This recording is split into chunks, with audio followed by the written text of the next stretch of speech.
வணக்கம் நேர்களே, மீண்டும் ஒரு தொலைப்பாலம் நேரலை நிகழ்ச்சிக்கு உங்களை வரவேற்பதில் மிக்க மகிழ்ச்சி. நேர்களே, ஒவ்வொரு வாரமும் நம்மளுடைய தொலைப்பாலம் நேரலை நிகழ்ச்சியில் துறை சார்ந்த வல்லுநர்களை கொண்டு மக்களுக்கு பயன் தரக்கூடிய பல விழிப்புணர்வு நிகழ்ச்சிகளை வழங்கிட்டு வரோம். அந்த வகையில் இன்றைக்கி நாம் 2 கல்வியாளர்களை சந்திக்க போகிறோம்.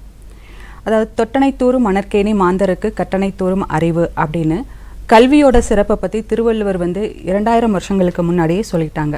இப்போ இருக்கிற காலகட்டத்தில் கல்வி தான் ஒருத்தருடைய வாழ்க்கையே தீர்மானிக்குது அப்படின்னு சொல்லலாம். உயர்கல்விக்கான வழிகாட்டுதல் அப்படின்ற தலைப்பில் இன்றைக்கி +2 மாணவர்களுக்கு வழிகாட்டக்கூடிய நிகழ்ச்சியாக இன்றைய நிகழ்ச்சி ஏற்பாடு செய்யப்பட்டிருக்கு. இன்றைக்கி நமக்கு சந்திக்க போகிற கல்வியாளர்கள் யார் யாருன்னு பார்க்கலாம். புதுச்சேரி அன்னை தெரசா சுகாதார அறிவியல் பட்ட மேற்படிப்பு ஆராய்ச்சி மைய முதல்வர் மற்றும் கல்வி பதிவாளர் பேராசிரியர் முனைவர் பி. கோபால் அவர்கள். வணக்கம் சார். புதுச்சேரி தொலைக்காட்சி நேயர்களுக்கு இனிய சந்தோஷமான வணக்கங்கள். Thank you sir. அடுத்ததாக புதுச்சேரி இந்திரா காந்தி கலை அறிவியல் கல்லூரி உயிரி தொழில்நுட்பத்துறை உதவி பேராசிரியர் திரு எம். காந்தி பிரகாஷ் அவர்கள். வணக்கம் சார். வணக்கம் மேடம். வணக்கம் நேயர்களுக்கு வணக்கம். சார், இப்போது பயாலஜி பேஸில் படிக்கிறவங்க எல்லாருமே பார்த்திங்கன்னா நீட் எழுதி டாக்டருக்கு மட்டும்தான் படிக்க முடியுமா? அது தவிர்த்து மற்ற படிப்புகள் எல்லாம் இருக்கா? அதை பற்றி கொஞ்சம் சொல்லுங்கள் சார். கண்டிப்பாக, மிக நல்ல கேள்வி. கொஞ்ச நாளுக்கு முன்னாடி ஒரு பிரமிப்பான ஒரு முக்கியமான ஒரு காரியம் செய்யணும் அப்படின்னம்னா கல்யாணம் பண்ணிப்பார் வீட்டை கட்டிப்பார் அப்படின்வாங்க. இன்னைக்கு காலகட்டத்தில் கல்யாணம் பண்ணுறதோ வீடு கட்டுறதோ ரொம்ப ஈஸியாகிடுச்சு. ஆனால் 12th படிக்க வச்சுப்பார் அப்படின்னு சொல்லி அதில் ஆட் பண்ணிக்கணும். ஸோ 12வது வகுப்பு படிக்கும்போது அந்த மாணவர்களை விட அவங்க பெற்றோர்களுக்கு ஒரு பயம். அடுத்து என்ன செய்ய போகிறோம், எல்லாம் தெரிஞ்சிருந்தாலும் ஒரு பயம், அடுத்து என்ன செய்ய போகிறோம் அப்படின்றதுக்கு. இதுக்காக தான் நம்மளுடைய புதுச்சேரி தொலைக்காட்சி மிக அருமையாக சரியான நேரத்தில் 12th ரிசல்ட் வந்திருக்கு. ஸோ அடுத்து கவுன்சிலிங் அனௌன்ஸ் பண்ணியிருக்காங்க. ஸோ இந்த டைமில் மேற்கொண்டு என்ன படிப்பது, எப்படி அதை செலக்ட் பண்ணுறது அப்படின்றதுக்காக இந்த அருமையான ஒரு நிகழ்ச்சியை ஏற்பாடு செய்திருக்கிறாங்க. பொதுவாக நம்ம 12th முடித்த உடனே ஒரு மாணவன்கிட்ட ஒன்று அவனுடைய பேஷன், அந்த மாணவனுக்கு என்ன விருப்பம் இருக்கிறது அப்படின்றது ஒன்று, அவங்க பேரண்ட்ஸுடைய எக்ஸ்பெக்டேஷன்ஸ், இதை ரெண்டத்தையுமே அவன் பேலன்ஸ் பண்ணணும். இன்னொன்று என்ன அப்படின்னு பார்த்தோம்னா, என்னென்ன ஆப்ஷன்ஸ் அவனுக்கு முன்னாடி அவைலபிள், அந்த ஆப்ஷன்ஸுடைய ரியாலிட்டி என்ன. நிறைய ஆப்ஷன்ஸ் இருக்கலாம், ரியலாக அவன் எதை எடுத்துக்க போகிறான் அப்படின்றது 2. 3வது conventional thinking versus scientific thinking அப்படின்வாங்க. இந்த மாணவன் அவனை சுற்றி இருக்கக்கூடிய நண்பர்கள், அவனுடைய ஹீரோஸ், அவங்கெல்லாம் என்ன பண்ணுறாங்களோ அதே நானும் பண்ணணும் அப்படின்ற ஒரு எண்ணம் வரும். அவங்க பேரண்ட்ஸு, அவங்க சொந்தக்காரங்க, அவங்களுக்கு தெரிஞ்சவங்க, பக்கத்து வீட்டுக்காரங்க, இவங்கெல்லாம் அவங்க பையனை என்ன படிக்க வைக்கிறாங்களோ அதே நாமும் படிக்க வைக்கணும் அப்படின்ற ஒரு இது. ஸோ இத்தனை எதிர்பார்ப்புகளுக்கு நடுவில் ஆங்கிலத்தில் ரொம்ப அருமையாக சொல்லுவாங்க 4P ஃபார்முலா அப்படின்ட்டு. First P passion. அந்த மாணவனுக்கு என்ன படிக்கணும் அப்படின்ற ஆசை இருக்கிறதோ அதுக்கு முக்கியத்துவம் தரணும், அதுக்கு பேஷன் அப்படின்னு சொல்லுவாங்க. 2 பாசிபிலிட்டி. ஸோ அந்த படிப்பு அவன் படிப்பதற்கு என்னென்ன பாசிபிலிட்டிஸ் இருக்கு அப்படின்றத 2வது P-யா நம்ம பார்க்குறோம். 3வது P என்ன அப்படின்னு சொல்லி பார்த்தோம்னா பவர்னா என்ன அப்படின்னம்னா, இன்னைக்கு காலகட்டத்தில் நம்ம ஒரு படிப்புக்குள்ளே சேர்ந்தோம்னா 4 வருஷம் கழிச்சு அவன் படித்து முடித்து வெளியில் வரும்போது என்னென்ன வேலை வாய்ப்புகள் இருக்குது, ஸோ எந்த கோர்ஸ் அப்போ பவர்ஃபுல்லாக இருக்கும், எது இவனுக்கு சூட்டபிளாக இருக்கும் அப்படின்னு சொல்லி பார்க்கக்கூடிய அந்த power. Last and very important, பாசிட்டிவாக இவன் எதை எடுக்க விரும்புகிறான் அப்படின்ற அந்த நேரோ டவுன் பண்ணுறது. ஸோ இது எப்படி அந்த பாசிட்டிவாக அதை பண்ண போகிறோம் அப்படின்னு சொல்லி பார்க்குறதுக்கு தான் நம்மளுடைய அறிவியல் பூர்வமாக ஸ்வாக் அனாலிசிஸ் அப்படின்னு சொல்லுவாங்க. ஸ்ட்ரென்த், வீக்னஸ், ஆப்பர்ச்சுனிட்டி, சேலஞ்சஸ், இதை தான் ஸ்வாக் அப்படின்னு சொல்லுவாங்க. அந்த மாணவனுடைய ஸ்ட்ரென்த் என்ன, நல்லா வரைவான், ஒரு வீடை பார்த்தா இது இப்படி பண்ணலாம் அப்படி பண்ணலாம் நினச்சான் அப்படின்னா ஆர்கிடெக்சர். சிலருக்கு அந்த விவசாயத்து மேலே ஈடுபாடு, அக்ரிகல்ச்சர். ஸோ இந்த மாதிரி அந்த பையனுக்கு என்ன ஸ்ட்ரென்த் இருக்குது அப்படின்னு பார்க்கணும். பையனுக்கு என்ன வீக்னஸ், சில பேர் ரத்தத்தை பார்த்தோன்னே பயப்படுவான், அவனை போய் டாக்டர் படிக்க வச்சா கஷ்டமாயிடும். ஸோ அவனுடைய வீக்னஸ் என்ன, சேலஞ்சஸ் என்ன. ஸோ இப்போது நிறைய பேர் டாக்டர் படிக்கணும்னு விரும்புவாங்க. பட் சப்போஸ் கவர்மெண்ட்டில் கிடைக்காது, ப்ரைவேட்டில் போகணும் அப்படின்னம்னா அதுக்கு ஏகப்பட்ட ஃபீஸு. இந்த டாக்டர் அப்படின்றதே ஒரு 5.5 years கோர்ஸ். அது படித்து முடிச்சோன்னே பிஜி, அதுக்கு ப்ரிப்பரேஷன் 1 year. ஸோ அதுக்கப்புறம் பிஜி ஒரு 3 years, அதுக்கப்புறம் இன்னொரு சூப்பர் ஸ்பெஷலைசேஷன் அது ஒரு 3 years. ஸோ 10 வருஷம் படிக்கணும். அந்த அளவுக்கு பொறுமை இருக்கிறதா, குடும்பம் அவனுக்கு சப்போர்ட் பண்ண முடியுமா அப்படின்ற challenges. And last opportunities. So நம்ம பாண்டிச்சேரியில் இருக்கோம். பாண்டிச்சேரியில் என்ன ஆப்பர்ச்சுனிட்டிஸ், இதை சுற்றி இருக்கக்கூடிய ஸ்டேட்ஸில் என்னது, இந்தியாவில் என்ன, இன்டர்நேஷனல் லெவலில் என்ன. ஸோ இது எல்லாத்தையும் சேர்ந்து இந்த ஸ்வாக் அனாலிசிஸ், அந்த 4P அனாலிசிஸ், இது ரெண்டத்தையும் பேஸ் பண்ணி சயின்டிஃபிக்காக நம்ம அந்த மாணவனுக்கு எது சரி அப்படின்ட்டு அந்த மாணவன் செலக்ட் பண்ணுறதுக்கு நம்ம உதவி பண்ணணும். ஸோ அந்த வகையில் பயாலஜி பேஸ்டு கோர்சஸ் அப்படின்னு சொன்னோம்னா பயாலஜி மெயின், அப்புறம் கெமிஸ்ட்ரி ஃபிசிக்ஸ் படிச்சிருப்பாங்க. ஸோ இதில் அவங்க வாங்கின மார்க், இதை பேஸ் பண்ணி அவங்களுக்குள்ளே இருக்கக்கூடிய பேஷன்ஸ், அவங்க பேரண்ட்ஸுடைய எக்ஸ்பெக்டேஷன்ஸ், சுற்றி இருக்க ஆப்பர்ச்சுனிட்டி, இது எல்லாத்தையும் பேஸ் பண்ணி அவங்க கோர்சஸ் எடுக்கலாம். ஸோ பொதுவாக நம்ம பாண்டிச்சேரி அப்படின்னு சொல்லி எடுத்துக்கிட்டோம்னா ஒரு மாணவன், அவன் கிட்டத்தட்ட தமிழ்நாடு மாணவன், இந்திய மாணவன் எல்லாருக்கும் ஒரே திங்கிங் தான் இருக்கும். எடுத்த உடனே டாக்டர் ஆகணும், MBBS. ஸோ அடுத்து BDS, அதுக்கப்புறம் Ayurveda doctor, Siddha doctor, homeopathy doctor, Unani doctor, அதுக்கப்புறம் BVSC, அதுக்கப்புறம் BSc நர்சிங், அப்புறம் BPT, அப்புறம் BSc MLT, அப்புறம் அக்ரிகல்ச்சர். ஸோ இந்த மாதிரி அவர்களே ஒரு தர வரிசை பட்டியல் போட்டு வச்சுருப்பாங்க. ஸோ இத்தனை கோர்ஸுகளுக்கும் ஒரு நல்லா படிக்கிற மாணவன் எல்லா கோர்ஸும் அருமையான ஒரு கோர்ஸ் தான். அதை அவனுக்கு தேர்ந்தபடி, அவனுக்கு சரியானது உள்ளதுபடி எப்படி செலக்ட் பண்ணுறானோ அதை நம்பி இது இருக்கின்றது. ரொம்ப நன்றி சார். ரொம்ப விளக்கமாக வந்து ரொம்ப அழகாக எடுத்து சொன்னீங்க. பேரண்ட்ஸ், நீங்கள் சொன்ன மாதிரி பேரண்ட்ஸ் அவங்க என்ன நினைக்கிறாங்களோ அதுதான் அவங்க பிள்ளைங்க எடுத்து படிக்கணும்னு சொன்னாங்க. ஆனால் நீங்கள் சொன்னீங்க அவங்க என்ன படிக்க ஆசைப்படுறாங்க அப்படின்றது ரொம்ப முக்கியமான விஷயம். அது பேரண்ட்ஸ் எல்லாருமே தெரிஞ்சுக்க வேண்டிய ஒரு விஷயம். காந்தி சார், இப்போ ஒன்று MBBS படிக்கிறது, அடுத்து என்ஜினியரிங் போடுறது, இந்த ரெண்டு மட்டும்தான் ஒரு ஃபோக்கஸாகவே வச்சுட்டு பிள்ளைங்களை தயார்படுத்திட்டு வராங்க. ஆனால் இப்போ கொஞ்சம் காலமாக பார்த்தீங்கன்னா என்ஜினியரிங்லாம் செய்கிறது கொஞ்சம் விட்டுட்டு இப்போ ஆர்ட்ஸ் அண்ட் சயின்ஸ் காலேஜில் பார்க்குற அளவுக்கு வராங்க அப்படின்றத நம்ம பார்க்க முடியுது. ஆர்ட்ஸ் அண்ட் சயின்ஸில் எந்த மாதிரியான ஸ்கோப் இருக்குது சார்? ஆர்ட்ஸ் அண்ட் சயின்ஸில் ஸ்கோப்பை பற்றி பேசணுன்னா ரொம்ப பெரிய அளவுக்கு ஸ்கோப் இருக்குது. பொதுவாக இன்ஜினியரிங் காலேஜஸ் நம்ம எடுத்துட்டோம், அதுக்கு அடுத்தபடியாக ஆர்ட்ஸ் அண்ட் சயின்ஸை பேசுகிற அளவுக்கு ஒரு ஸ்கோப் கிடையாது.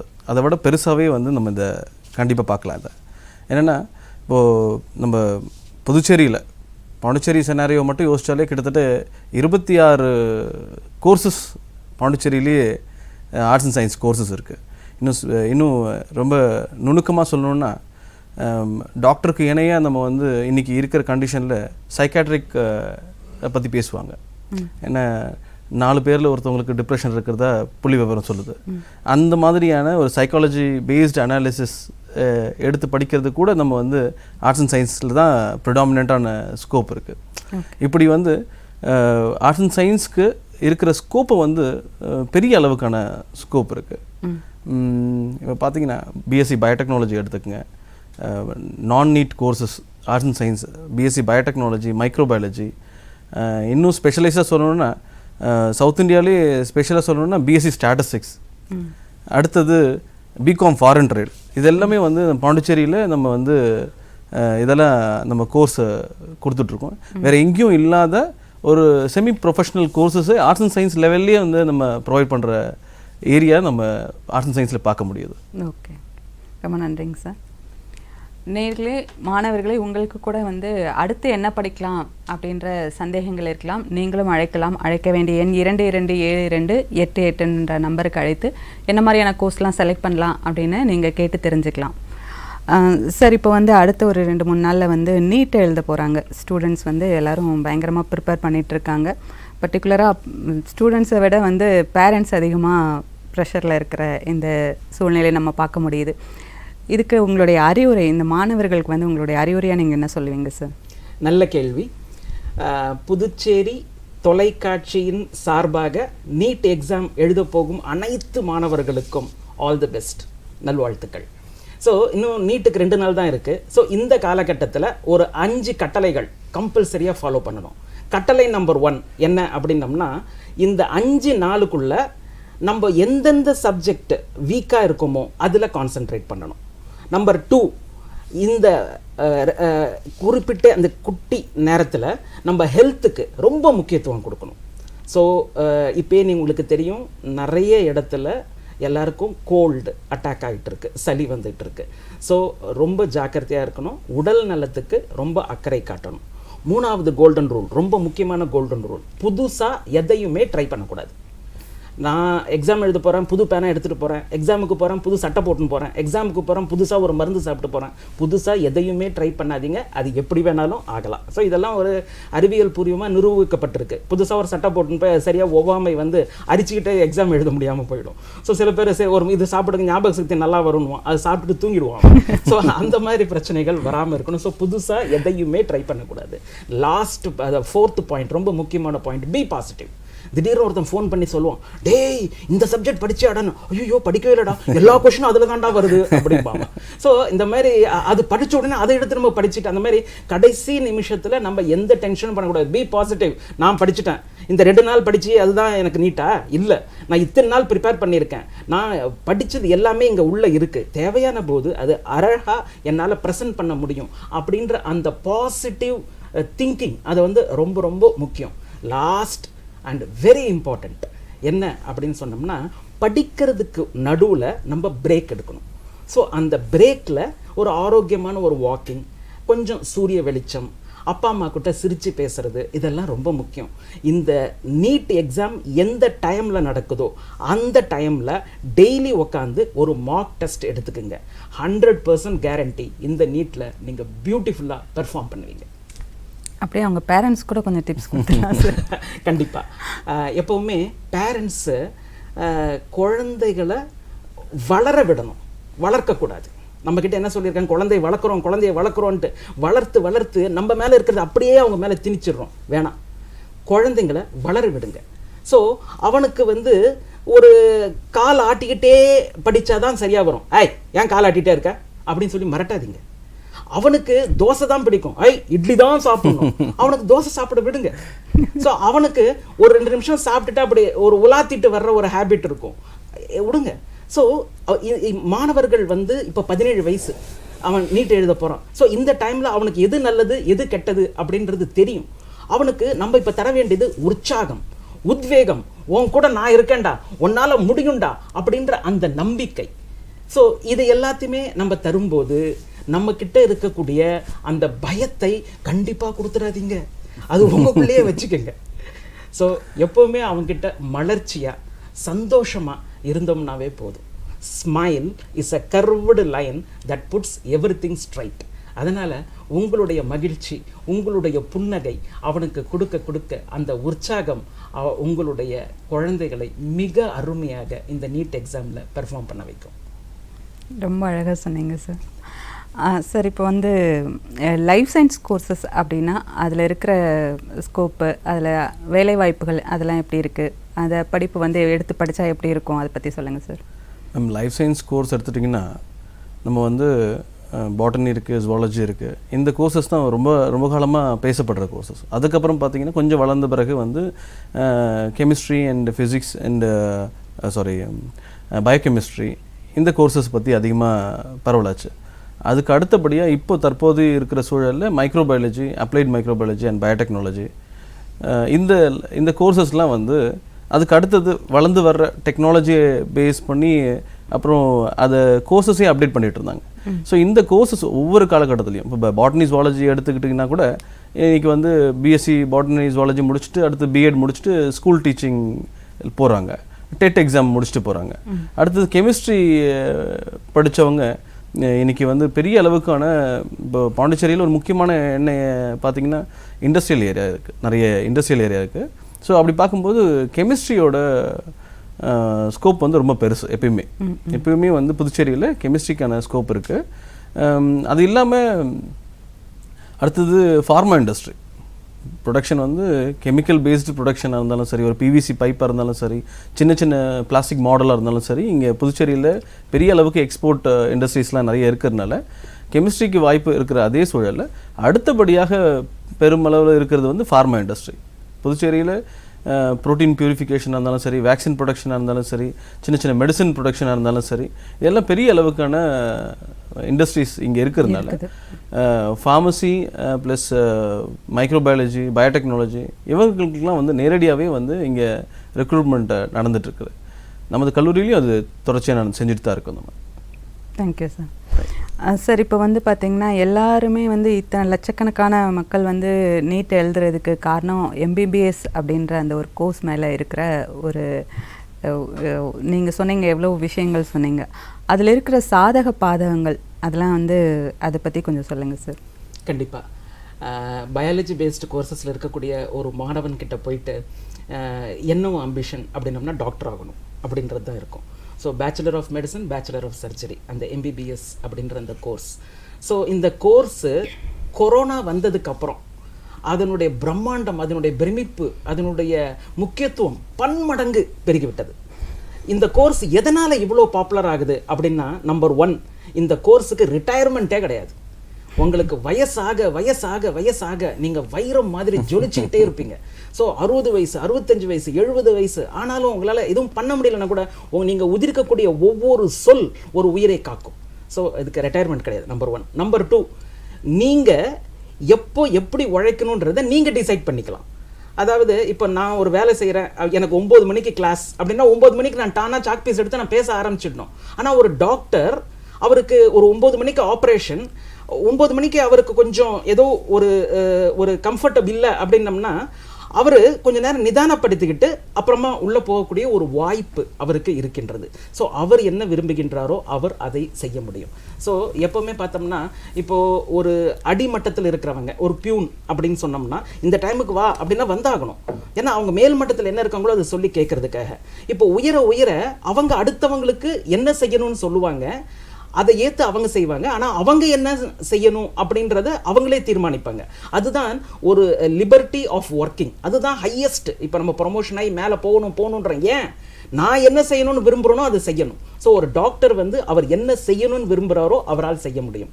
3வது, சமூகத்தில் இருக்கிற எல்லா ப்ரொஃபஷன்லையும் அதிகமாக அங்கீகரிக்கப்பட்டு முக்கியத்துவம் கொடுத்து மரியாதை தரக்கூடிய ஒரு ப்ரொஃபஷன் அப்படின்னா டாக்டர்ஸ் ப்ரொஃபஷன். ஒரு நிகழ்வு, ஒருத்தர் சைக்கிளில் போயிட்டே இருக்கும்போது மயக்கம் வந்துருச்சு, நின்று இருக்காரு, அப்படியே மயங்கி விழுந்துட்டாரு. விழுந்த இடத்துல ஒரு கல் மண்டையில் அடிபட்டுடுச்சு. ஹாஸ்பிட்டலுக்கு கூட்டின்னு போகிறாங்க. பிரெயினில் கிளாட் ஆகிருக்கு. கரெக்ட் டைமில் நீங்கள் அழைச்சிட்டு வந்துட்டீங்க, இப்போ ஒரு ஆப்ரேஷன் பண்ணணும் அப்படின்றாங்க. எல்லாரும் வந்துட்டாங்க, எல்லாருமே தகிக்கிறாங்க. டாக்டர் வந்துட்டாரு, ஆப்ரேஷன் பண்ண போகிறவர். அவர் வெளியில் நின்றுட்டுருக்காரு. அவர்கிட்ட போய் அவசரன்றாங்க, அர்ஜென்ட்ன்றாங்க, சீக்கிரம் ஆப்ரேஷன் பண்ணுங்க. இருங்க, எனக்கு என்ன பண்ணணும்னு தெரியும் அப்படின்றாரு. என்ன இது, டாக்டர் வந்து என்ன பண்ணணும்னு தெரியும் வெளியில் நின்றுட்டு இருக்காரு, ஆப்ரேஷன் தியேட்டருக்குள்ள போல அப்படின்னு எல்லாரும் குசு குசுன்னு பேசிட்டு இருக்காங்க. 4 மணிக்கு ஆப்ரேஷன் தியேட்டருக்குள்ள போறாரு. விடிய காத்தால 2 மணிக்கு ஆப்ரேஷன் தியேட்டர்லேருந்து வெளியில் வராரு. சுத்தமாக அப்படியே நனைஞ்சு போய் வெளியில் வந்து ஒன்றும் பிரச்சனை இல்லை, எல்லாம் சரியாயிடுச்சுன்னு சொல்றாரு. அப்போ அங்கே இருக்கிற அத்தனை பேருக்கும் தெய்வமாக தெரியக்கூடியவர் அப்படின்றவர் அந்த மருத்துவர் தான். ஸோ அந்த மாதிரி ஒரு சர்வீஸ் ஓரியன்ட், ஒரு உயர்ந்த ஒரு ப்ரொஃபஷன் அப்படின்னம்னா அந்த டாக்டர்ஸ் ப்ரொஃபஷன். இது மட்டும் இல்லைங்க. இன்னைக்கு காலகட்டத்தில் நமக்கு எல்லாருமே டாக்டருக்கு போகிறதுக்கு முன்னாடி வாட்ஸ்அப்லேயோ இல்லை இன்டர்நெட்லேயோ இந்த நோய்க்கு என்ன அறிகுறி, அந்த அறிகுறி நம்மக்கிட்ட இருக்கா, அந்த அறிகுறி இருந்தால் அதுக்கு என்ன மருந்து, இது எல்லாத்தையும் பார்த்துக்கிட்டு திருப்பி டாக்டர்கிட்ட போவாங்க.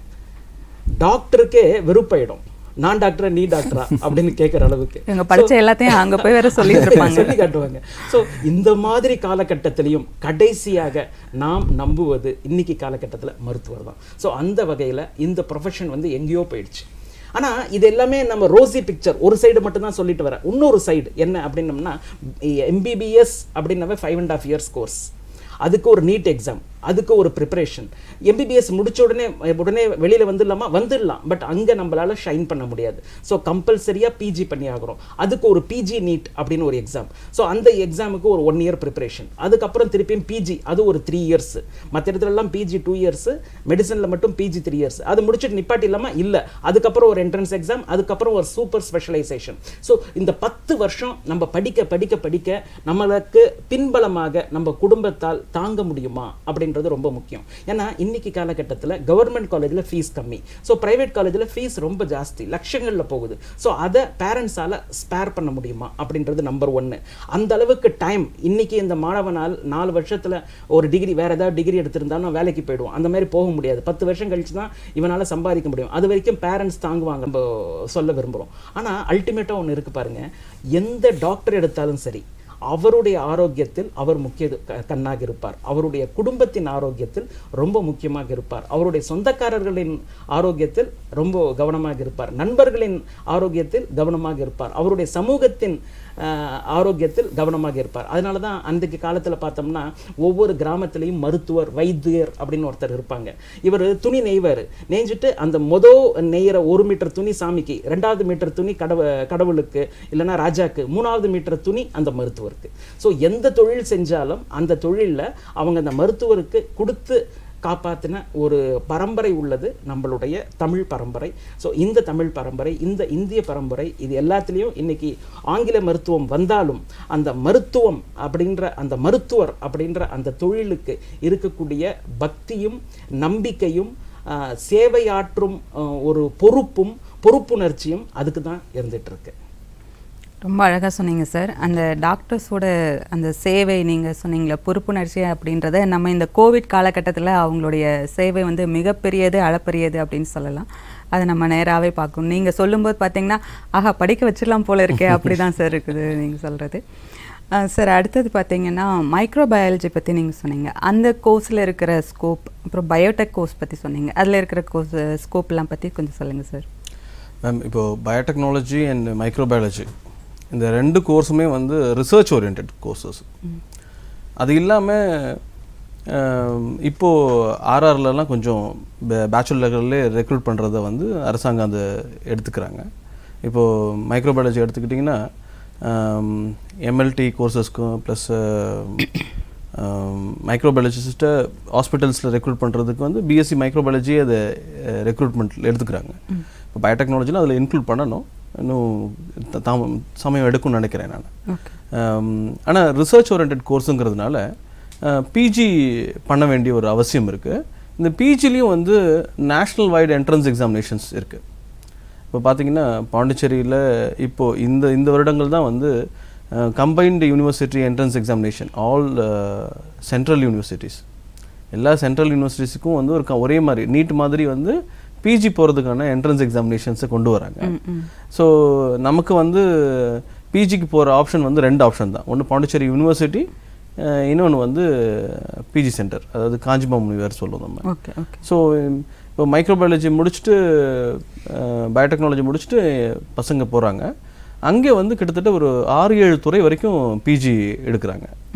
இப்போ food science and nutrition, food technology, அப்புறம் வந்து biochemistry and molecular biology, biotechnology இல்லாமல் சொல்கிறேன், மைக்ரோபயாலஜி இல்லாமல் சொல்கிறேன். அப்புறம் கம்ப்யூட்டேஷனல் பயாலஜி. இது கம்ப்யூட்டேஷனல் பயாலஜி சொல்லணுன்னா வந்து அவங்களுக்கு ஸ்காலர்ஷிப் இருக்குது, மந்த்லி ஸ்காலர்ஷிப் 5,000 வரைக்கும் ஸ்காலர்ஷிப் இருக்குது.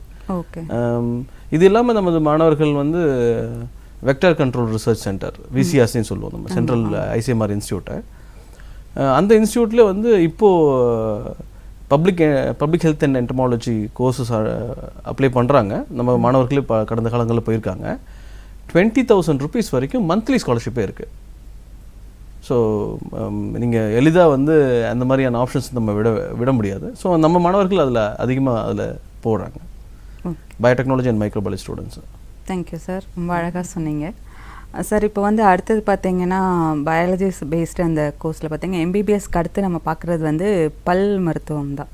இப்போ வந்து பார்த்திங்கன்னா முன்னாடி பல்வலின்னா மட்டும்தான் நம்ம பல் டாக்டர்கிட்ட போகிற மாதிரி இருந்தது. இப்போது அழகுபடுத்துறதுக்கு கூட வந்து பல் சீரமைப்பு அந்த மாதிரியான விஷயங்களுக்கும் வந்து பல் டாக்டரை பார்க்க வேண்டிய அவசியம் இருக்குது. அதே மாதிரி நிறைய பல் மருத்துவர்களும் இருக்கிறத நம்ம பார்க்க முடியுது. இந்த பல் மருத்துவத்தில் இருக்கிற ஸ்கோப் பற்றி சொல்லுங்கள் சார். கண்டிப்பாக. பல்லு போச்சுன்னா சொல்லு போச்சு அப்படிம்பாங்க, பல்லு போச்சுன்னா ஆரோக்கியமும் போச்சு அப்படின்னு சொல்லுவாங்க. ஸோ அந்த காலத்தில் மனுஷன் அப்படின்னு எடுத்துக்கிட்டோம்னா அவன் வந்து மாமிசங்கள் சாப்பிட்றது, பச்சை காய்கறிகள், பச்சை பழங்கள் சாப்பிட்றது, இதெல்லாம் இருக்கும்போது அந்த பல்லுடைய ஸ்ட்ரக்சர், அதுக்கு ஏற்ற வாய் அமைப்பு இதெல்லாம் இருந்துகிட்ருக்கு. இன்றைக்கி காலகட்டத்தில் நம்மளுடைய மாணவரை கூப்பிட்டு இந்த கிழங்கு சாப்பிடுப்பா அப்படின்னு, என்ன சார் பச்சையாக இருக்குது, வேகவே இல்லை, இது யார் சார் சாப்பிடுவா அப்படின்னு சொல்லிட்டு. அந்த காலத்தில் கரும்பு வாயில் கடிச்சு அப்படியே சாப்பிட்டுட்ருப்போம். இப்போல்லாம் கொடுத்தா ஜூஸ் போட்டு கொடுங்க சார் அப்படின்னு சொல்லி கேட்குறாங்க. ஸோ இந்த மாதிரி நம்ம இதை அதிகமாக உபயோகப்படுத்தாததால் அதனுடைய நேச்சரே கொஞ்சம் கொஞ்சமாக மாறிட்டு வருது அப்படின்னு சொல்கிறாங்க. சமீபத்தில் கேரளாவுக்கு போயிருந்தேன். ஸோ கேரளாவில் நைட் ஒரு 11 மணிக்கு தூக்கம் வரலன்ட்டு ஒரு வாக்கிங் போனேன். ஸோ அங்கங்கே கூட்டமாக இருக்காங்க. என்னடா இங்கெல்லாம் அங்கே கூட்டமாக இருக்காங்கன்னு பார்த்தா அது எல்லாமே டென்டிஸ்ட் கிளினிக். ஸோ அங்கே அவேர்னஸ் ஆன் டென்டல் ஹைஜீன் வந்து ரொம்ப அதிகம். இன்றைக்கி காலகட்டத்தில் பல்லு விளக்கணும்னு சொல்லி கொடுத்தாங்களே தவிர பல்லு விளக்குறதை விட ரொம்ப முக்கியமானது ஈறுகளுக்கு மசாஜ் செய்யணும் அப்படின்றது யாரும் சொல்லித்தரல. அதனால் எப்படியும் ஒரு பல்வலி, ஒரு பல் சொத்தை, ஒரு கேவிட்டி ஏதாவது ஒன்று வந்துடுது. ஸோ இன்றைக்கி நம்ம முகத்தினுடைய அழகு நம்ம பல்லுடைய அழகை பேஸ் பண்ணி இருக்குது அப்படின்றதுல எல்லாருமே ரொம்ப கான்ஷியஸாக இருக்காங்க. ஆக இது எல்லாத்துக்குமே நமக்கு ஒரு டென்டிஸ்ட் கண்டிப்பாக தேவை. ஸோ அந்த வகையில் இந்த BDS bachelor of dental surgery அப்படின்ற இந்த கோர்ஸ் ரொம்ப நல்ல ஒரு கோர்ஸ். அதுக்கு ஸ்கோப் ரொம்ப அதிகமாக இருந்துகிட்ருக்கு. பொதுவாக பார்த்திங்கன்னா ஒரு 40 வருஷத்துக்கு முன்னாடி யார்கிட்ட நிறைய தங்க நகை இருந்ததோ, தங்கம் இருந்ததோ, வைரம் இருந்ததோ, முத்து இருந்ததோ அவன்லாம் பணக்காரன் அப்படின்னு சொன்னாங்க. ஒரு 30 வருஷத்துக்கு முன்னாடி யார்கிட்ட நிலம் அதிகமாக இருந்ததோ அவன் பணக்காரன் அப்படின்னாங்க. 20 வருஷத்துக்கு முன்னாடி யார்கிட்ட அடியாள் நிறைய இருந்தவங்களோ அவன் பணக்காரன் அப்படின்னாங்க.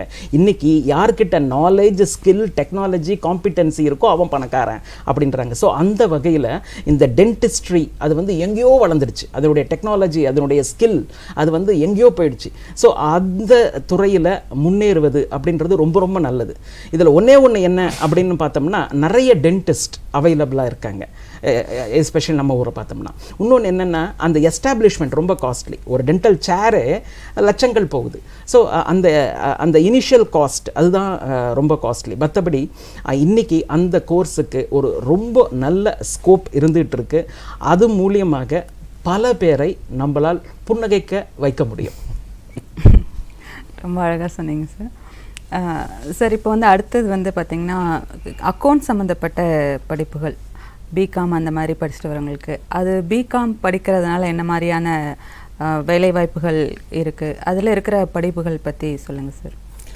பொதுவாக மேம் எந்த சப்ஜெக்டாக இருந்தாலும் சரி, ஆர்ட்ஸ் அண்ட் சயின்ஸ் எடுத்துக்கிட்டேன்னா என்றைக்குமே எல்லா காலத்துலேயுமே பெரிய அளவுக்கு எல்லா காலத்துலேயும் ஒரு தங்கம் மாதிரி ஜொலிக்கிற கோர்ஸ் என்னென்னா நம்ம காமர்ஸ் தான் சொல்லுவாங்க. ஸோ எப்பயுமே காமர்ஸ்க்கான நம்ம காலேஜில் கூட எடுத்துக்கிட்டிங்கன்னா பயோடெக்னாலஜி, மைக்ரோபயாலஜிக்கெலாம் ஒரு செக்ஷன். ஆனால் காமர்ஸ் பார்த்திங்கன்னா 2 செக்ஷன் பிகாம் ஃபாரின் ட்ரேடில் இருக்குது. ஸோ அந்தளவுக்கு காமர்ஸோட வரத்து எப்பயுமே ரொம்ப ஜாஸ்தி தான். காமர்ஸ் படிச்சுட்டு இன்றைக்கி corporate secretaryship, management, accounts, banking sector, அடுத்தது இப்போ சாதாரணமாக ஒரு ஜிஎஸ்டி ஃபைலிங்காக இருந்தாலும் சரி, அந்தளவுக்கு ஃப்ரீலான்சர் காமர்ஸ் படிச்சுட்டு ஒரு இண்டஸ்ட்ரியில் தான், பேங்கிங் இண்டஸ்ட்ரிக்கு மட்டும்தான் போகணுன்னு அவசியம் இல்லை. ஃப்ரீலான்சர் லெவலுக்கு வரைக்கும் இப்போ வர ஆரம்பிச்சிடுறாங்க. ஸோ எல்லா இண்டஸ்ட்ரியாக இருந்தாலும் சரி, எல்லா ஆஃபீஸாக இருந்தாலும் சரி, ஒரு அக்கௌண்டன்ட் இல்லாமல் ஒரு ஆஃபீஸ் நடக்காது. ஸோ அந்த அடிப்படையில் பார்க்கும்போது எல்லா ஆஃபீஸ்லேயும் அக்கௌண்ட்ஸோட தேவை இருக்குது, ஒரு காமர்ஸ் பர்சனோட தேவை இருக்குது. அப்படி பார்க்கும்பொழுது எல்லா காலத்துலையுமே என்றைக்குமே ஒரு ஸ்கோப் உள்ள சப்ஜெக்ட் தான் நம்ம காமர்ஸ். ஸோ அது இல்லாமல் இன்றைக்கி நம்மளோட மாணவர்களை பெரிய அளவுக்கு மேலை நாடுகளுக்கு மேற்படிப்புக்கு போகிறாங்க, வேலைவாய்ப்புக்கு போகிறாங்க. அப்படி பார்க்கும்பொழுது இன்றைக்கும் துபாயில் பெரிய அளவுக்கு இருக்கிற வரத்து பார்த்திங்கன்னா ஒன்று நர்சிங் கோர்ஸு, என்னது காமர்ஸ், அக்கௌண்ட்ஸ் அண்ட் காமர்ஸ், இந்த கோர்ஸஸ்க்கு. அப்போ பாருங்கள் நம்மளோட இந்தியன் பிரெயினுக்கு அந்தளவுக்கு, அதுவும் கணக்கு வழக்கு போடுறதுக்கு மட்டுமே இந்தியன் பிரெயின்ஸ் தேடிட்டு இருக்காங்க. ஸோ இங்கேயும் நம்ம நம்மளோட மாணவர்கள் அதிகமாக ப்ரிஃபர் பண்ணுறது சயின்ஸ் படிக்கிற மாணவர்கள் கூட அக்கௌண்ட்ஸ் அண்ட் மேனேஜ்மெண்ட், பிபிஏ மாதிரியான கோர்சஸ்லாம் எடுக்கிறது நம்ம பாண்டிச்சேரியில் பார்க்க முடியும். ரொம்ப நன்றிங்க சார். தொடர்ந்து பேசலாம். நேர்களே, ஒரு சிறிய விளம்பர இடைவேளைக்கு பிறகு சந்திப்போம். पेड़ों पाको बारूमासा मिट्टी, झरने का पानी भी बंद, लैंडस्लाइड होने के लक्षण। अरे सब लोग इकट्ठे हो। क्या खबर है डाग बाबू? खबर कुछ ठीक नहीं है काका, लैंडस्लाइड होने का खतरा है। अरे किसी सुरक्षित स्थान पर चलना पड़ेगा। ऐसे कैसे घर बार छोड़ दे? अरे घर की चिंता छोड़ो, जल्दी से अपना सेफ्टी किट और जरूरी कागजात लेकर किसी सुरक्षित स्थान पर पहुंचो। लैंडस्लाइड हुआ था और इसके दोबारा आने के आसार हैं। आपके हित में तत्पर एनडीए में। चाचा, तुम्हारी जानकारी से हम दोनों की जान तो बच गई, पर ये नजारा। जो होना था हो चुका, अब तुम इन मलबों पर चढ़ने मत लग जाना। क्यों? अरे नीचे कोई दबा हो सकता है, भूस्खलन के बाद तो बहुत एहतियात बरतना चाहिए। बिजली के तार खंभों से दूर रहो, नदी कुएं का पानी पीने से बचो।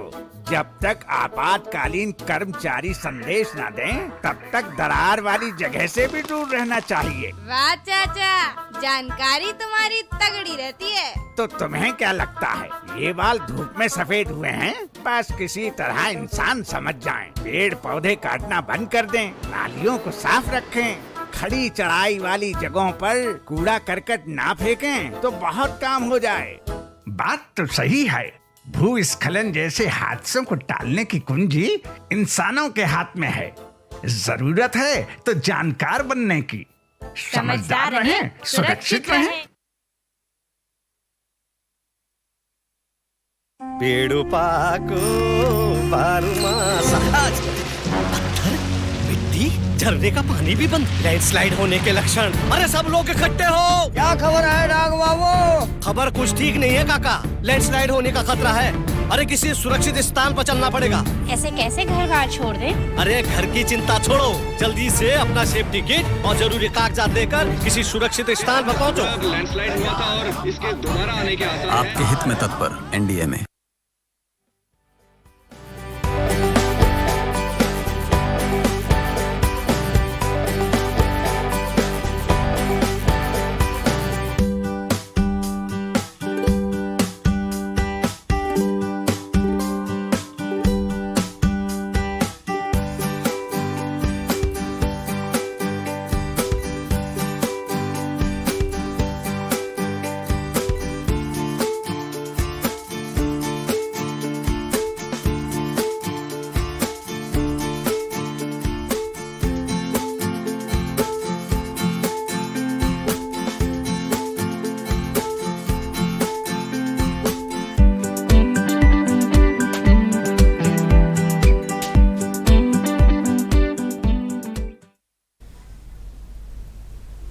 நேர்களே, இன்றைய நம்மளுடைய தொலைப்பாலம் நேரலை நிகழ்ச்சியில் உயர்கல்விக்கான வழிகாட்டுதல் அப்படின்ற தலைப்பில் வந்து பார்த்திங்கன்னா +2 முடித்த மாணவர்கள் எந்த மாதிரியான கோர்ஸ்லாம் எடுக்கலாம் அப்படின்னு சொல்லிட்டு நமது 2 கல்வியாளர்கள் நம்ம கூட வந்து பேசிகிட்டு இருக்காங்க. மாணவர்களாகிய உங்களுக்கு கூட சந்தேகங்கள் இருக்கலாம், நீங்களும் அழைக்கலாம். அழைக்க வேண்டிய எண்கள் 22722888. சார், இப்போ வந்து பார்த்திங்கன்னா எம்பிபிஎஸ் அப்படின்னு சொன்னதுக்கப்புறம் மாணவர்கள் வந்து அதுக்கு அடுத்து அதிகமாக செலக்ட் பண்ணுறது பார்த்திங்கன்னா நர்சிங் கோர்ஸ். இப்போது நர்சிங் கோர்ஸ் வந்து இப்போ சார் கூட சொன்னாங்க வெளிநாடுகளில் அதிகமான வாய்ப்புகள் வந்து இருக்குது அப்படின்னு சொன்னாங்க. நர்சிங் கோர்ஸ் வந்து என்ன மாதிரியான நர்சிங் கோர்சஸ் இருக்குது, அதில் இருக்கிற பிரிவுகள் என்ன, அதில் இருக்கிற வேலைவாய்ப்புகள், அதை பற்றி சொல்லுங்கள் சார். நீங்கள் ஆரம்பிக்கும்போது ரொம்ப அருமையாக ஆரம்பிச்சிங்க நம்ம ஐயன் திருவள்ளுவரை பற்றி. ஸோ ஐயன் திருவள்ளுவரே இதுக்கு ஆன்சரை கொடுத்துருக்கார் நீங்கள் கேட்ட இந்த கேள்விக்கு. உற்றவன் தீர்ப்பான் மருந்து உழைச்செல்வான் என அப்பார் நார்கூற்றே மருந்து அப்படின்னு சொல்கிறார். அதாவது இந்த பேஷண்ட்டு கிட்ட இருந்து மருந்தை எடுத்து கொடுப்பவர் மருந்துழை செல்வன் அப்படின்ட்டு எவ்வளோ அருமையாக இந்த நர்சிங்கை பற்றி வள்ளுவர் சொல்லியிருக்கார் அப்படின்னு பார்க்கும்போது ரொம்ப சந்தோஷமாக இருக்கின்றது. இன்றைக்கி காலகட்டத்தில் நர்சிங் கேர் ப்ரொஃபஷனல் அப்படின்ட்டு அவங்கள சொல்லிகிட்டு இருக்காங்க.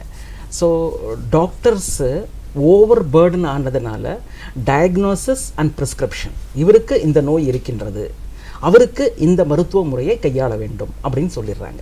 அடுத்ததாக பேஷண்ட்டு பக்கத்தில் இருந்து அந்த மருந்து கொடுப்பதிலிருந்து அந்த ப்ரொசீஜர்ஸ் எல்லாத்தையும் கேரி அவுட் பண்ணி அவங்களை ஆரோக்கியமாக வெளியே அனுப்புவது வரைக்கும் கூட இருக்கக்கூடிய ஒரு தேவதை அப்படின்னு சொன்னோம்னா அது இந்த நர்ஸ் தான். என்ன சார் தேவதை அப்படின்னு சொல்லிட்டீங்க, அப்போ மேல் நர்ஸ் இல்லையா அப்படின்னு சொன்னோம்னா மேல் நர்ஸ்னு ஒரு கோர்ஸ் இருக்குது நர்சிங்லேயே. மேல்ஸ்க்குன்னு சொல்லிட்டு அதுக்குள்ள ஒரு கோட்டா கூட இருக்குது, 10% கொடுப்பாங்க. அந்த மேல் நர்ஸ் அப்படின்றது ஏன் அப்படின்னு சொல்லி பார்த்தோம்னா, பொதுவாக ஒரு குழந்தை, ஒரு பொன் குழந்தை அப்படின்னு வச்சுக்கிங்களேன், அதுக்கிட்ட ஒரு பொம்மையை கொடுத்து பாருங்கள், அதை வச்சு அழகாக தலை சீவும், ஒரு ட்ரெஸ் போடும், அதை அலங்காரம் பண்ணும். இதே ஒரு பையன்கிட்ட கொடுங்க, அக்கு வேறு ஆணி வேறையே பிச்சு பக்கத்தில் வச்சுருவோம். ஸோ அதனால தான் நர்சஸ் அப்படின்னாவே ஃபுல்லாக லேடிஸாக இருப்பாங்க. ஏன்னா அந்த தாய்மை, அந்த கேர் பண்ணுறது அவங்க ஜீன்ஸ்லேயே இருக்குது.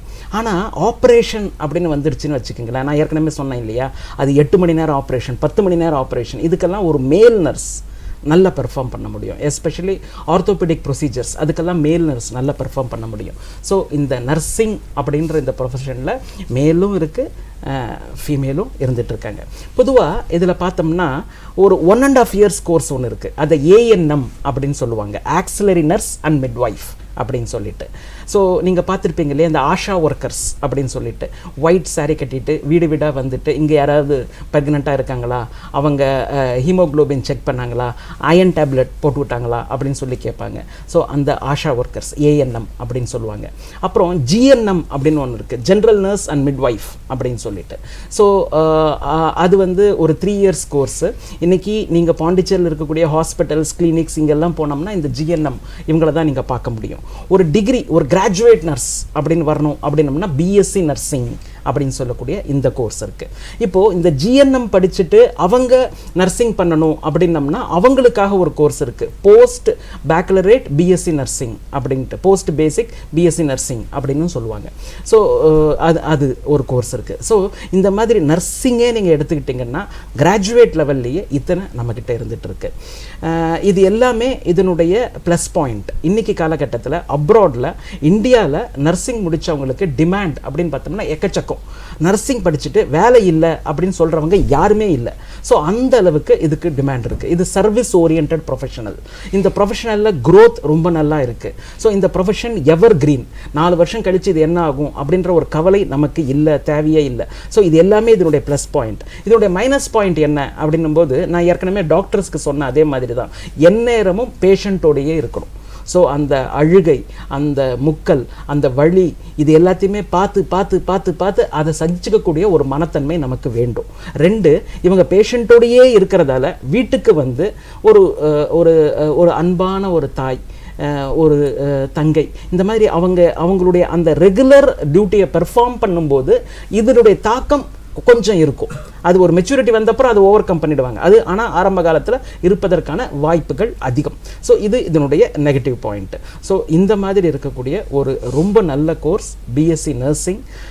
அது வந்து இன்னைக்கு காலகட்டத்தில் டாக்டர்ஸ் வந்து இவங்க மேலே ஃபுல்லி டிபெண்ட் அப்படின்ற மாதிரி இன்பேஷண்ட்டுக்கு வந்துட்டு இருக்காங்க. ஸோ இப்படிப்பட்ட ஒரு நல்ல கோர்ஸ் இந்த BSc நர்சிங் கோர்ஸ்.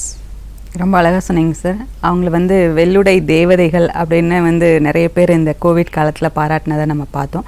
புதுவையில் வந்து எங்கெல்லாம் நர்சிங் கோர்ஸ் வந்து படிக்கலாம், அதுக்கு எப்படி அப்ளை பண்ணணுன்றதையும் சொல்லிடுங்க சார். ரொம்ப நல்ல கேள்வி. இங்கே பார்த்தீங்கன்னா நம்மக்கிட்ட centralized admission committee CENTAC. So எல்லா காலேஜஸ்லேயும் இருக்கக்கூடிய கோர்ஸுக்கு ஒரே centralized admission CENTAC. Management quota அப்படின்னு ஒன்று இருக்குது, அது அந்தந்த காலேஜஸ் பண்ணிப்பாங்க. பட் இந்த சென்டாக்லேயே மெரிட் பேஸ்டு இருக்குது, செல்ஃப் சப்போர்ட்டிங் சீட்ஸ் அப்படின்னு ஒன்று இருக்குது. ஸோ இது ரெண்டுத்துக்கும் நம்ம அப்ளை பண்ணிக்கலாம். ஜிப்மர் அங்கே நர்சிங் ப்ரோக்ராம் இருக்குது, அது அவங்க தனியாக நீட் பேஸ்டாக பண்ணிகிட்டு இருப்பாங்க. அதுக்கு அவங்க வெப்சைட்டை பார்த்து அந்த டைமில் நம்ம அப்ளை பண்ணிக்கணும். மற்றபடி பாண்டிச்சேரியில் நர்சிங் படிக்கணும் அப்படின்னம்னா அதுக்கு ஒரே source of contact and application is centralized admission committee. ரொம்ப நன்றி சார். சார் இப்போ வந்து நம்ம ஆர்ட்ஸ் அண்ட் சயின்ஸ் அந்த மாதிரி போகும்போது அடுத்து வந்து ஸ்டாட்டிஸ்டிக்ஸ் வந்து படிக்கிறது அப்படின்னாலே கொஞ்சம் பயமான கோர்ஸ் அப்படின்னு கூட சொல்லலாம்.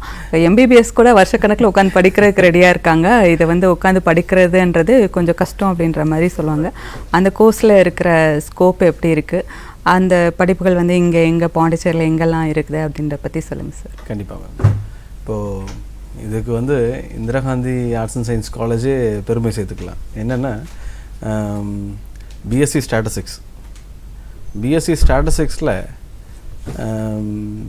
நம்ம again centralised admission committee sir சொன்ன மாதிரி சென்டாக் அட்மிஷன் வழியாக தான் வந்து இதில் வர முடியும். இப்போ இந்த ஸ்டாட்டிஸ்டிக்ஸ் பார்த்திங்கன்னா மேக்ஸோட புள்ள மாதிரி. என்ன மேக்ஸை பார்த்து பாதி பேர் வந்து பயந்து போய் தான் வந்து பயாலஜி எடுத்திருப்பாங்க. பயாலஜி போனோம். ஆனால் பயாலஜி படித்த நிறைய மாணவர்கள் வந்து இங்கே ஸ்டாட்டிஸ்டிக்ஸ் எடுத்து நான் நம்ம காலேஜில் பார்த்துருக்கேன். நான் ஏன்னா மேக்ஸ், பயாலஜி, ஃபிசிக்ஸ், கெமிஸ்ட்ரி எடுத்தவங்களில் ஸ்டாட்டிஸ்டிக்ஸ் எடுத்தவங்க நிறைய மாணவர்கள் நான் பார்த்துருக்கேன்.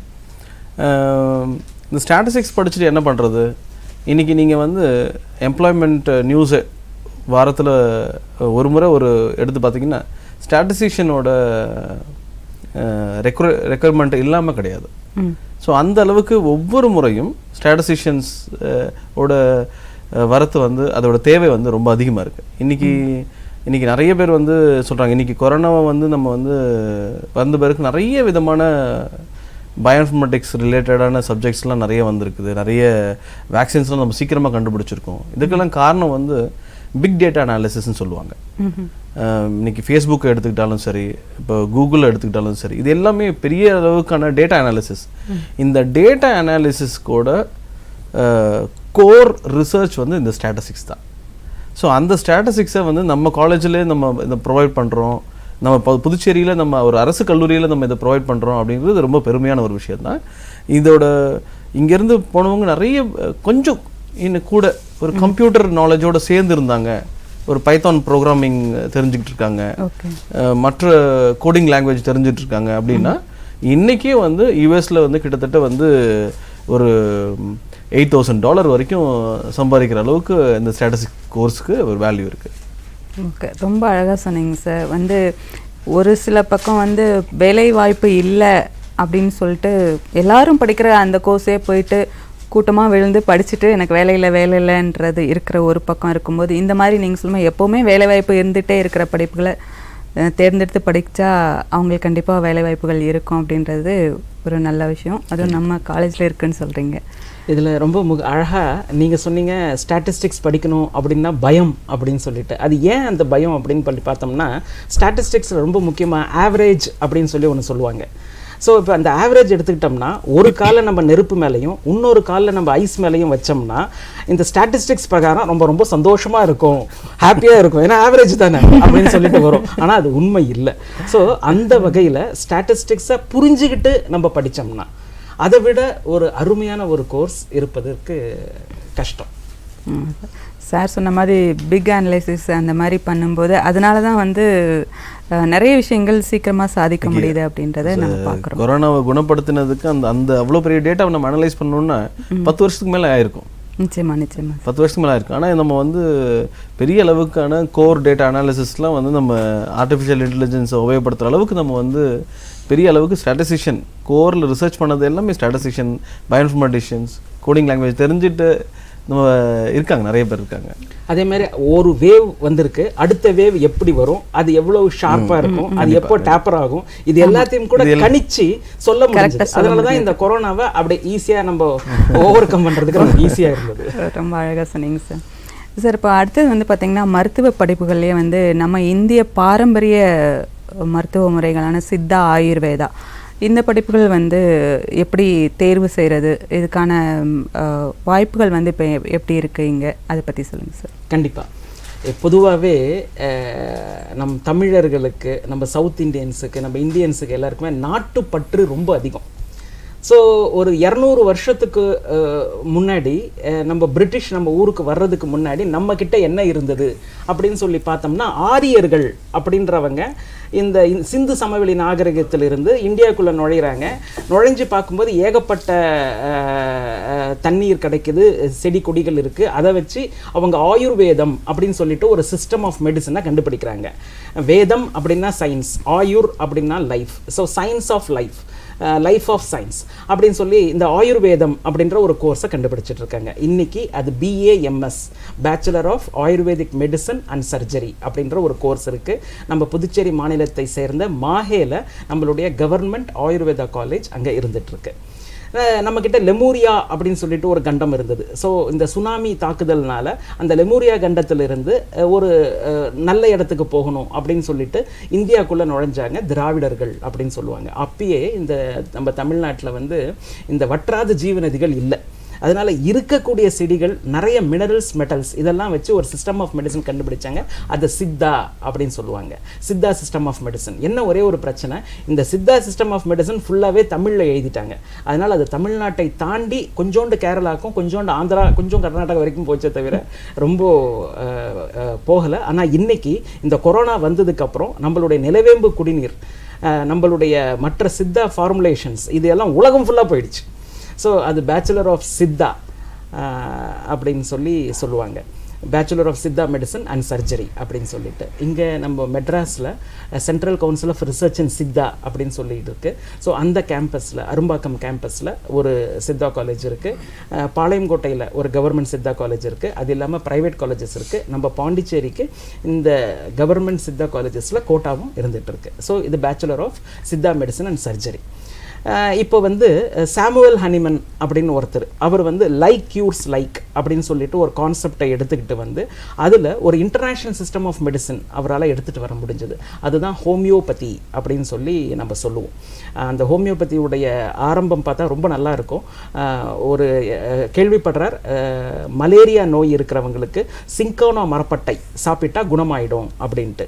இவருக்கு மலேரியா நோயே கிடையாது. அந்த சிங்கோனா மரப்பட்டை எடுத்து சாப்பிட்டு பார்க்குறாரு. அந்த மலேரியா நோய்க்கான அறிகுறிகள் இவர்கிட்ட தென்பட்டதான்.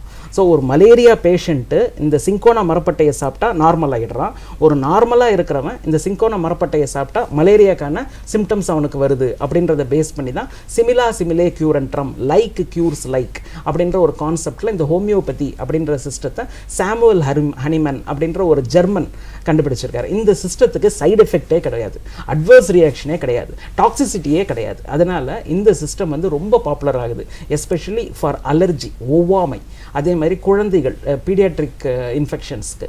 ஸோ இந்த கொரோனா டைமத்தில் நீங்கள் பார்த்துருப்பீங்க, ஆர்சனிக் ஆல்பம் அப்படின்னு சொல்லிட்டு வீடு வீடாக எடுத்துகிட்டு வந்து ஒரு ப்ரொஃபைலாக்டிக் மெடிசன் கொடுத்துட்டு இருந்தாங்க. ஸோ இந்த வகையில் வந்தது இந்த ஹோமியோபதி மெடிசன். நம்ம வந்து முகலாயர்கிட்ட ஒரு 300 இயர்ஸ் இருந்தோம். அப்போது அவங்களுடைய சிஸ்டமான மெடிசன் யுனானி அதை நம்மக்கிட்ட கொடுத்துட்டாங்க. அந்த யுனானி சிஸ்டம் தான் bachelor of Unani medicine and surgery. So இந்த 4மே traditional Indian systems of medicine. So இந்த 4த்துக்குமே இன்னைக்கு காலகட்டத்தில் டிமாண்ட் ரொம்ப அதிகமாக இருக்குது.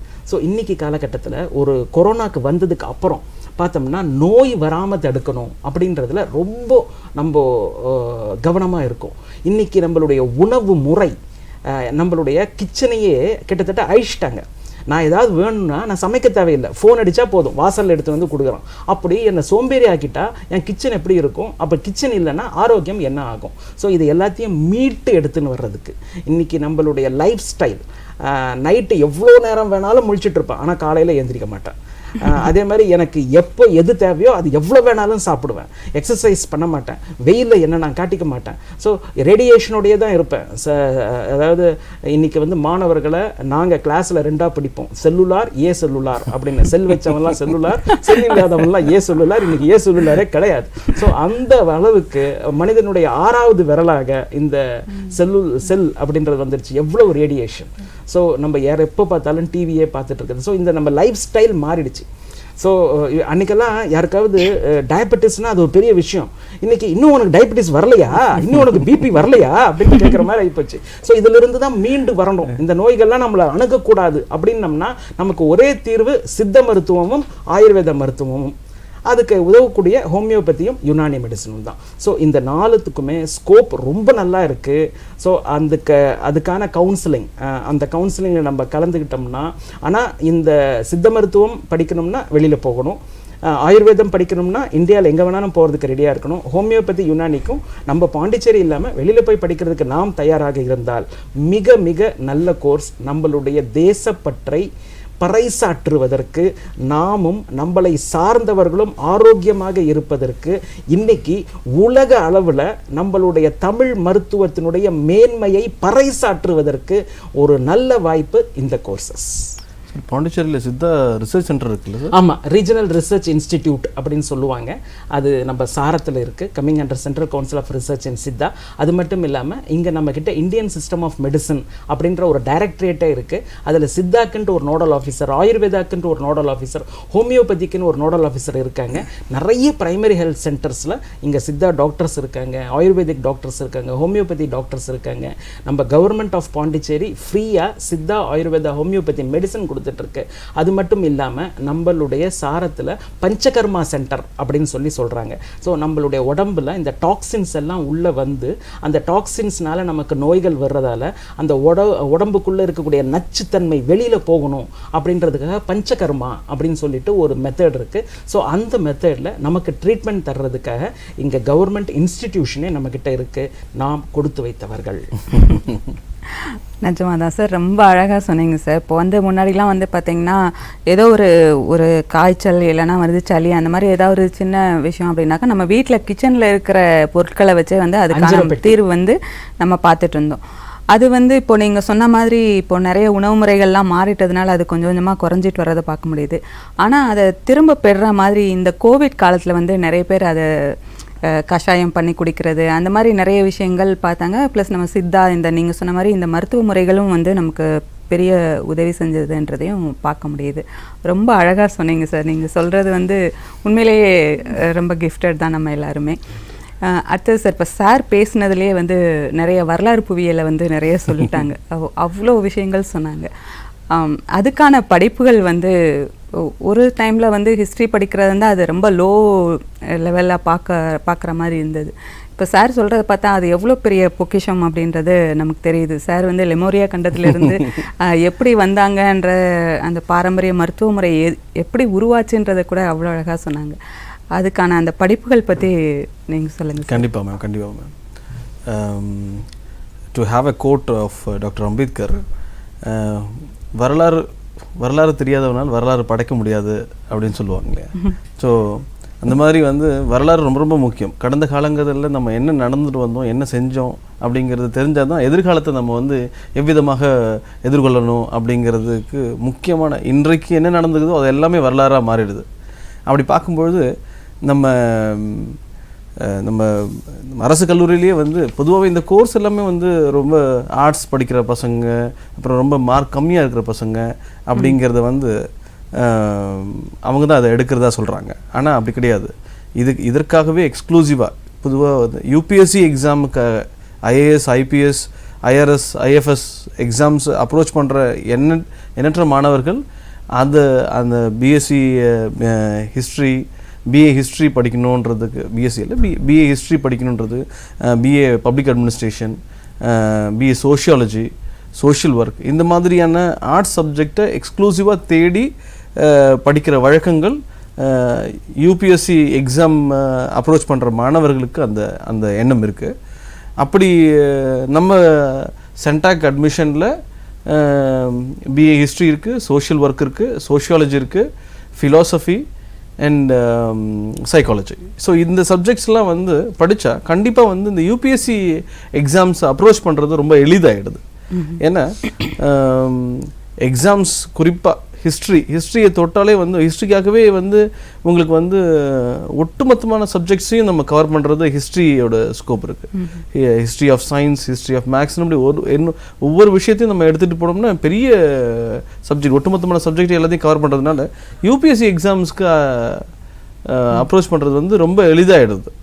So those are aiming for UPSC அவங்க கண்டிப்பாக அதை இந்த கோர்ஸ் இப்போ நிறைய பேர் அந்த ஐஏஎஸ், ஐபிஎஸ் எய்மில் நிறைய பிள்ளைகள் படிக்கிறத நம்ம பார்க்க முடியுது. இது கண்டிப்பாக அவங்களுக்கு உதவிகரமாக இருக்கும் அப்படின்னு நம்பலாம். சார், அடுத்தபடியாக பார்த்தீங்கன்னா இப்போ மதர் தெரேசா இன்ஸ்டிடியூஷனில் எந்த மாதிரியான கோர்சஸ், மற்ற பேராமெடிக்கல் கோர்சஸ் எந்த மாதிரியான கோர்சஸ் இருக்குது, அதில் எப்படி ஜாயின் பண்ணுறது, அதை பற்றி சொல்லுங்கள் சார். அன்னை தெரேசா சுகாதார அறிவியல் பட்டமளிப்பு முடிப்பு மற்றும் ஆராய்ச்சி கல்லூரி அப்படின்னு சொல்லுவாங்க. Mother Teresa post graduate and research institute of health sciences. இது கவர்மெண்ட் ஆஃப் பாண்டிச்சேரி இன்ஸ்டிடியூஷன். இந்த இன்ஸ்டிடியூஷன் வந்து accredited by NAC with grade A. இந்த இன்ஸ்டிடியூஷன் வந்து permanently affiliated to Pondicherry university, a central university.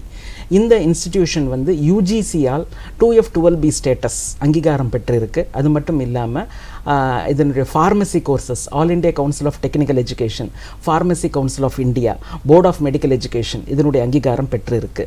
So board of examination for nurses அப்படின்னு ஒன்று இருக்குது, அதனுடைய அங்கீகாரம் இருக்குது. இந்தியன் நர்சிங் கவுன்சில் அதனுடைய அங்கீகாரம் இருக்குது. Tamil Nadu nurses and midwives council இதனுடைய அங்கீகாரம் இருக்குது.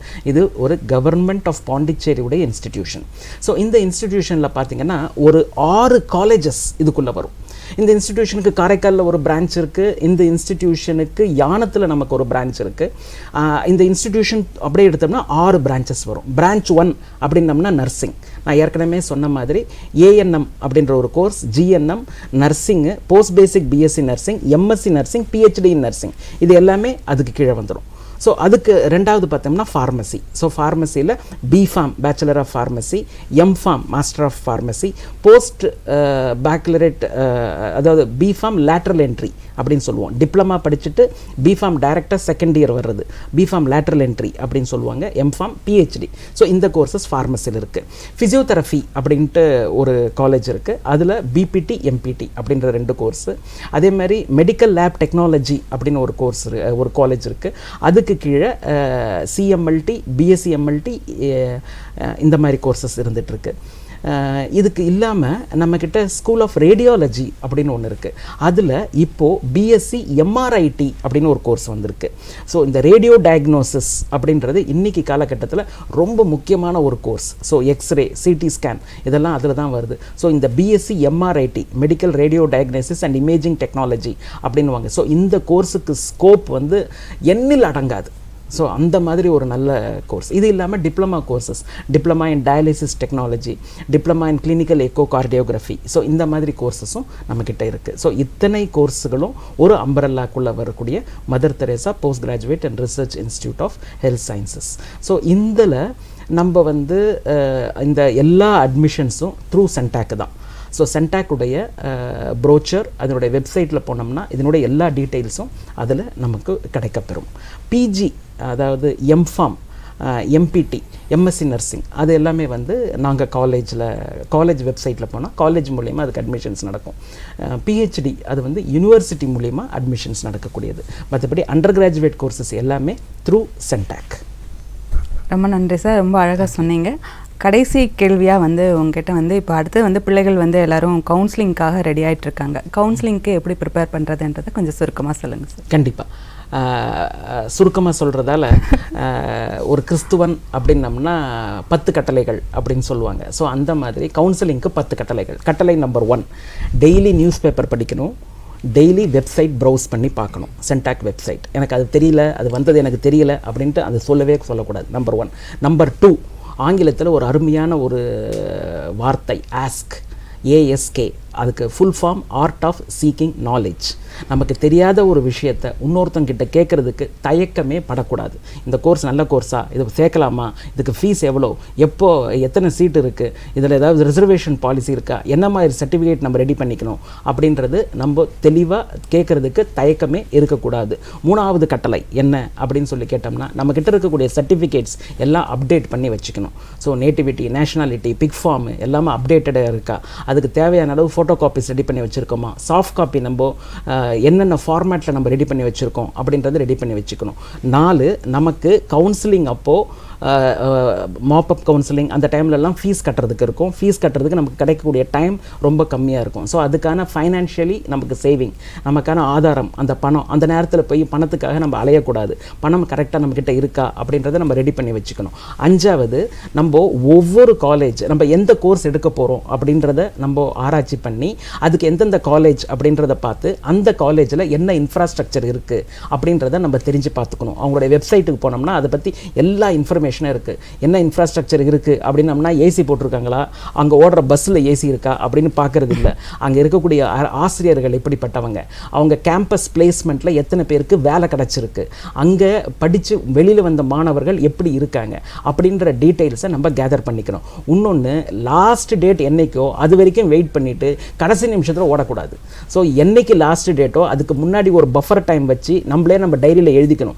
இதுக்கு அப்ளை பண்ணுறதுக்கு இது லாஸ்ட் டேட்டு, அதுக்கு 5 நாள் முன்னாடி நான் எல்லா வேலையும் முடிச்சு அப்ளை பண்ணி முடிச்சுடணும் அப்படின்றது எல்லாத்துக்குமே பஃபர் டைம் வச்சு ஒவ்வொன்றுக்கும் எப்போ லாஸ்ட் டேட் அப்படின்றத நம்ம தெரிஞ்சு வச்சுக்கணும். 6வது, நம்ம எல்லாமே ஆன்லைனில் அப்ளை பண்ண போகிறோம். எனக்கு கம்ப்யூட்டர் தெரியாது, எனக்கு நெட்டு தெரியாது அப்படின்னு சொல்லிட்டு இன்னொருத்தரை நம்பி இருக்கக்கூடாது. நம்ம எல்லாமே தெரிஞ்சுக்கணும். எல்லாமே யூசர் ஃப்ரெண்ட்லி ஆப்ஸாக இருக்குது. அதனால் நமக்கு லாஸ்ட் மினிட்ல நெட் கனெக்ஷன் போயிடுச்சு, எனக்கு தெரியாமல் போயிடுச்சு அப்படின்னு நம்ம சொல்லாமல் அந்த என்ன சொல்கிறது அந்த இன்டர்நெட் நாலேஜ் அதை நம்ம வளர்த்துக்கணும், அல்லது கேட்டாவது நம்ம தெரிஞ்சு வச்சுக்கணும். 6வது என்ன அப்படின்னு சொல்லி கேட்டோம்னா, நான் அங்கே போனதுக்கப்புறம் இதுதான் என்னுடைய ஃபஸ்ட்டு சாய்ஸ், இது கிடைக்கலனா இது செகண்ட் சாய்ஸ், இது கிடைக்கலனா இது தேர்ட் சாய்ஸ் அப்படின்ட்டு ஒரு 10 கோர்ஸ் லிஸ்ட் பண்ணி வச்சுக்கோங்க. ஸோ கடைசி நிமிஷத்தில் நம்ம வந்து அங்கே போய் குழப்பிக்க வேணாம். அங்கே யாராவது ஒருத்தங்க முன்னாடி இருக்கிறவங்க சொல்லுவான், நான் இந்த கோர்ஸ் தான் எடுக்க போகிறேன், நீ இந்த கோர்ஸ் எடுக்க போகிற அப்படின்னு சொன்னோடனே ஐயோ நம்ம எடுத்து தப்பா அப்படின்ற ஒரு எண்ணம் வந்துடும். அந்த மாதிரி எண்ணங்கள் இல்லாமல் நாம் நம்மளுடைய பாதையை ரொம்ப தெளிவாக நாம் வைத்து கொண்டிருக்க வேண்டும். 6வது இந்த கவுன்சிலிங், இந்த அப்ளிகேஷன் ஃபில்லிங், இந்த பீரியடு ஃபுல்லாகவே நம்மளுடைய ஆரோக்கியம் ரொம்ப ரொம்ப முக்கியமானது. இந்த ஆரோக்கியத்தை நாம் பேண வேண்டும். கடைசியாக நாம் எந்த முடிவு எடுத்தாலும் நம்ம பேரண்ட்ஸோட கலந்து ஆலோசித்து அவங்களுடைய அனுபவம், அவங்கள வந்து ப்ராக்டிக்கலாக ரியலாக திங்க் பண்ணக்கூடியவங்க. நாம் நம்மளுடைய ஃப்ரெண்ட்ஸ் சர்க்கிள்லேயே எல்லாரும் ஒரு இடத்துக்கு போனால் நான் அங்கே தான் போவேன், அந்த மாதிரி இல்லாமல் நம்மளுடைய பேரண்ட்ஸோட நம்மளுடைய பேஷனுக்கு ஏற்ற மாதிரி சயின்டிஃபிக்காக பிளான் பண்ணி நம்மளுடைய கோர்ஸை செலக்ட் பண்ணிக்கணும். இதுதான் கவுன்சிலிங்க்கு நீங்கள் எடுத்துக்கொள்ள வேண்டிய ஏற்பாடுகள். சுருக்கமாக சொன்னேன்னு நினைக்கிறேன். அதாவது சார், இப்போது நீங்கள் சொன்னது வந்து பார்த்திங்கன்னா எல்லா மாணவர்களுக்குமே பொருந்தும் அப்படின்னு சொல்லலாம். இப்போ நம்மளுடைய இன்றைக்கி நிகழ்ச்சியே வந்து பார்த்திங்கன்னா +2 முடித்த மாணவர்களுக்கு மட்டுமே இல்லாமல் அடுத்து நம்மளுடைய அதாவது எய்ம் எப்படி வச்சுக்கணும் அப்படின்னு பார்க்குறது, எந்த மாதிரியான வேலைவாய்ப்புகள் இருக்குது அப்படின்னு பார்க்குறது, இந்த மாதிரி நம்ம தெரிஞ்சு வச்சுக்கணும். எல்லாருமே இந்த நிகழ்ச்சியை பார்த்தாங்கனாலே வந்து ஒரு சரியான தேர்வுகளை செய்வாங்க அப்படின்னு நம்புகிறோம். நிகழ்ச்சிக்கு வந்து சிறப்பிச்சதுக்கு ரொம்ப நன்றி சார். நன்றி சார். ரொம்ப நன்றி. நன்றி நன்றி. நேர்களே, நான் சொன்ன மாதிரி இந்த நிகழ்ச்சியை பார்த்தாலே வந்து நம்ம வந்து என்ன கோர்ஸ் எடுக்கலாம், எந்த மாதிரியான வேலைவாய்ப்புகள் இருக்குது அப்படின்னு, எவ்வளோ வேலைவாய்ப்புகள், வேலை இல்லாமல் இருக்கவே முடியாதுன்னுலாம் சொல்கிறாங்க. அந்தளவுக்கு இருக்கும்போது இன்னுமே வேலைவாய்ப்பு இல்லை அப்படின்லாம் நம்ம சொல்லிகிட்டு இருக்க முடியாது. அந்தளவுக்கு கோர்ஸுகள் இருக்குது, படிப்புகள் இருக்குது அப்படின்றது இன்றைக்கி நிகழ்ச்சியில் நம்ம தெரிஞ்சுக்கிட்டோம். மீண்டும் இன்னொரு நிகழ்ச்சியில் சந்திப்போம். நன்றி, வணக்கம். வணக்கம். வணக்கம்.